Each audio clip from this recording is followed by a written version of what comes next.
السلام عليكم ورحمة الله وبركاته.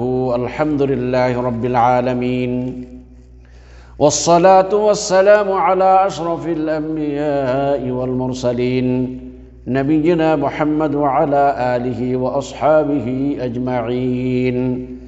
أما بعد، فأعوذ بالله من الشيطان الرجيم. الله يصطفي من الملائكة رسلا ومن الناس إن الله سميع بصير. اللهم صل على محمد وعلى آل محمد كما صليت على إبراهيم وعلى آل إبراهيم إنك حميد مجيد. সম্মানিত দ্বীনী ভাই ও বোনেরা, আমি আজ আপনাদের সামনে যে বিষয় আলোচনা করব সেই বিষয়টি হলো নবী ও রসুলগণের বৈশিষ্ট্য। প্রিয় ভাইয়েরা, আমরা পূর্বের ক্লাস সময় আলোচনা করেছিলাম যে আল্লাহ সুবহানাহু ওয়া তাআলা প্রত্যেক জাতির নিকট নবী প্রেরণ করেছেন এবং প্রত্যেক নবী রসুলগণ এরা পুরুষ ছিলেন, মানুষ ছিলেন, এবং আল্লাহ সুবহানাহু ওয়া তাআলা মানব জাতির জন্য মানুষকে নবী করে প্রেরণ করা এটা বান্দার প্রতি আল্লাহর একটা বিশেষ অনুগ্রহ। তাই আসুন, এখন প্রশ্ন থাকে, নবী রসুলগণ কি আমাদের মতোই সাধারণ মানুষ ছিলেন, না তারা আমাদের চেয়ে আরও অসাধারণ ব্যক্তি ছিলেন বা তাদের বিশেষ কোনো বৈশিষ্ট্য ছিল? প্রিয় ভাই, উত্তর হলো নবী ও রসুলগণ অবশ্যই তারা মানুষ ছিলেন নিঃসন্দেহে, কিন্তু আমাদের মতো সাধারণ মানুষ ছিলেন না। তারা মহামানব ছিলেন এবং তাদের অনেকগুলো বৈশিষ্ট্য আছে যা অন্য কোনো মানুষের মধ্যে পাওয়া যায় না, এবং কোনো মানুষ চেষ্টা করেও সেই বৈশিষ্ট্যগুলো অর্জন করতে পারবে না। আসুন, সেই বৈশিষ্ট্যগুলো কী কী আমরা আমাদের এই ক্লাসের মাধ্যমে আমরা এগুলো জানার চেষ্টা করব।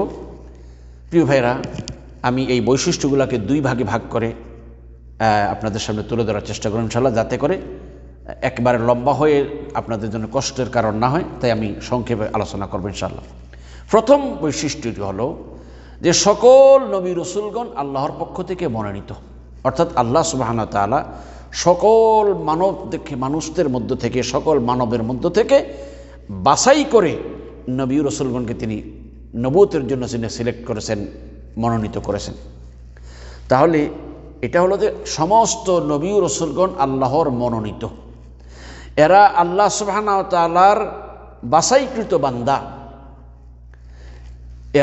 এদেরকে আল্লাহ সুবহানাহু ওয়া তাআলা নবুয়তে রিসালতের দায়িত্বের জন্য তিনি মনোনীত করেছেন।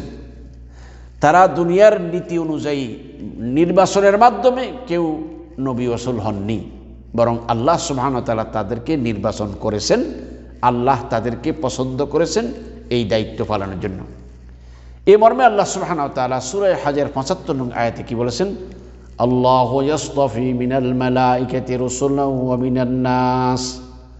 আল্লাহু ইয়াসতাফি মিনাল মালাইকাতি রুসুলান ওয়া মিনান নাস ইন্নাল্লাহা সামিউম বাসীর। সম্মানিত দিনী ভাইরা, কি বললেন আল্লাহ? আল্লাহু ইয়াসতাফি মিনাল মালাইকাতি রুসুলান ওয়া মিনান নাস। আল্লাহ ফেরেশতা ও মানুষের মধ্য থেকে রসুল মনোনীত করেন। নিশ্চয়ই তিনি সর্বশ্রোতা, সর্বদ্রষ্টা, তিনি সব কিছু শোনেন, সব কিছু দেখেন। তাহলে বোঝা গেল যে আল্লাহ সুবহানাহু ওয়া তাআলা নবী ও রসুলগণকে তিনি তার পক্ষ থেকে মনোনীত করেছেন, তিনি বাছাই করে নিয়েছেন। নবী রসুলগণের প্রথম বৈশিষ্ট্য, তারা আল্লাহর মনোনীত, দুনিয়ার ভোটের মাধ্যমে এরা নির্বাচিত নয়। ২ নম্বর বৈশিষ্ট্য হলো নবী ও রসুলগণের উপর আল্লাহর পক্ষ থেকে ওয়াহী নাজিল হতো। সাধারণ মানুষের কাছে আল্লাহর পক্ষ থেকে ওয়াহী নাজিল হয় না। সমস্ত নবী রসুলগণ যারা এই পৃথিবীতে এসেছিলেন প্রত্যেকের কাছে আল্লাহর পক্ষ থেকে ওয়াহী নাজিল হতো।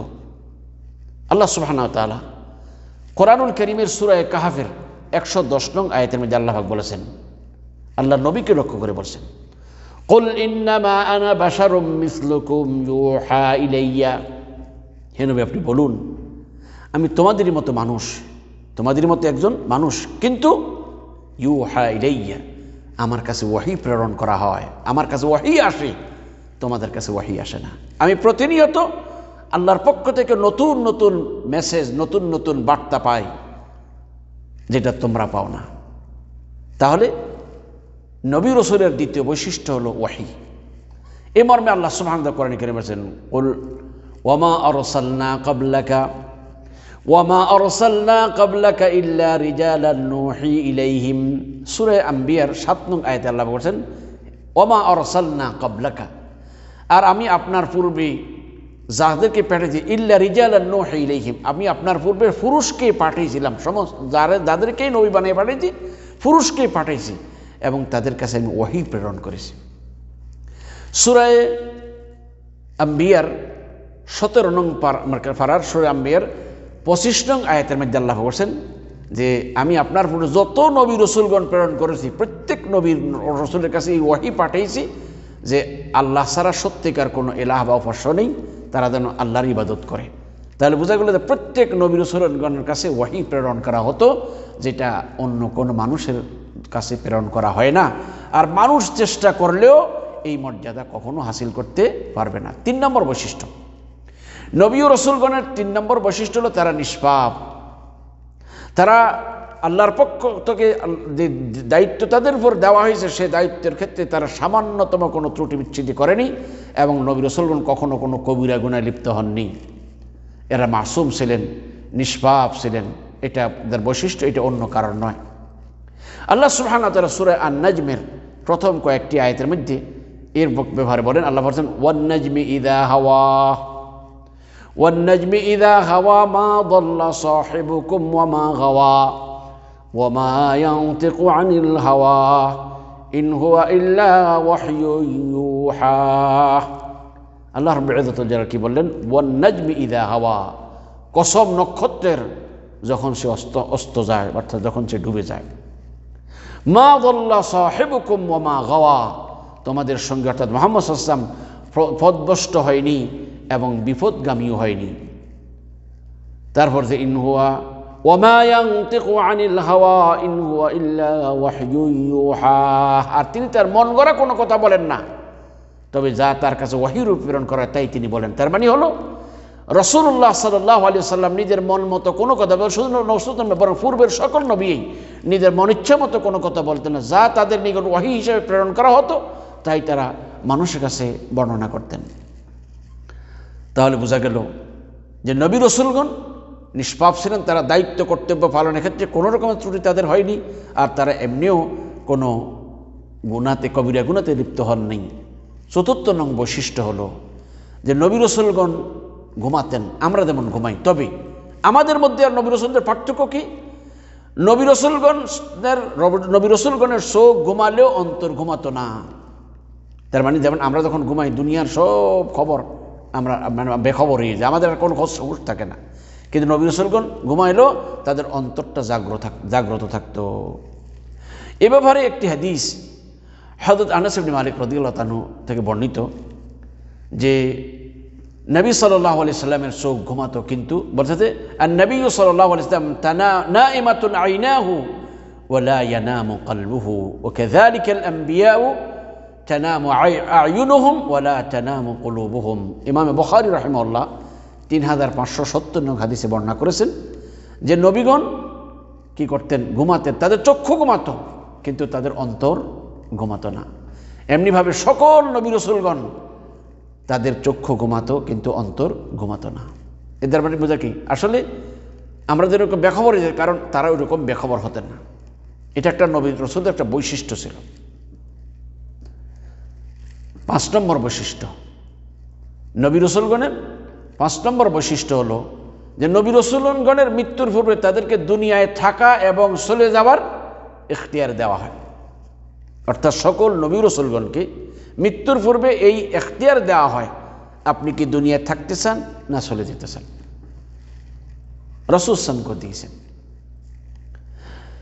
তো এটা হলো নবীদের বৈশিষ্ট্য, কিন্তু আমরা সাধারণ মানুষদেরকে এই রকমের কোনো এখতিয়ার দেওয়া হয় না, আর আমাদের কাছে কোনো ওহীও আসে না। হযরত আয়েশা রাদিয়াল্লাহু তাআলা থেকে বর্ণিত একটি হাদিস ইমাম বুখারী এবং ইমাম ইবনে মাজাহ রাহিমাহুল্লাহ বর্ণনা করেছেন। عن عائشة رضي الله تعالى عنها قالت سمعت رسول الله صلى الله عليه وسلم يقول ما من نبي يمرض إلا خير بين الدنيا والآخرة। হযরত আয়েশা রাদিয়াল্লাহু তাআলা বলতেছেন, আমি রাসূলুল্লাহ সাল্লাল্লাহু আলাইহি ওয়াসাল্লামকে এই কথা বলতে শুনেছি যে প্রত্যেক নবী মৃত্যুর সময় যখন তারা অসুস্থ হয় তখন তাদেরকে দুনিয়াতে থাকা এবং পরপারে যাওয়ার ব্যাপারে এখতিয়ার দেওয়া হয়। আপনি কি দুনিয়াতে থাকতে চান না চলে আসতে চান? তাহলে বোঝা গেল এই বৈশিষ্ট্যটা পৃথিবীর আর কোনো মানুষের জন্য হয় না, শুধুমাত্র নবীদের জন্য হয়। তাহলে আমরা সারসংক্ষেপ এই 5টি বৈশিষ্ট্য জানলাম যে নবী রাসূলগণের যে সমস্ত বৈশিষ্ট্যগুলো আছে এটা অন্য কোনো মানুষের মধ্যে পাওয়া যায় না। প্রিয় ভাইয়ের, আসুন আমরা এই কথাগুলো মুখস্থ আমরা শুনে ভালো করে স্মরণ রাখার চেষ্টা করি। আল্লাহ সুবহানাহু ওয়া তাআলা আমাদের এই কথাগুলো বোঝা তদনুযায়ী আমল করার তৌফিক দান করেন। আমিন। ওয়া আখিরু দাওয়ানা আনিল হামদুলিল্লাহি রাব্বিল আলামিন। আসসালামু আলাইকুম ওয়া রাহমাতুল্লাহি ওয়া বারাকাতুহু।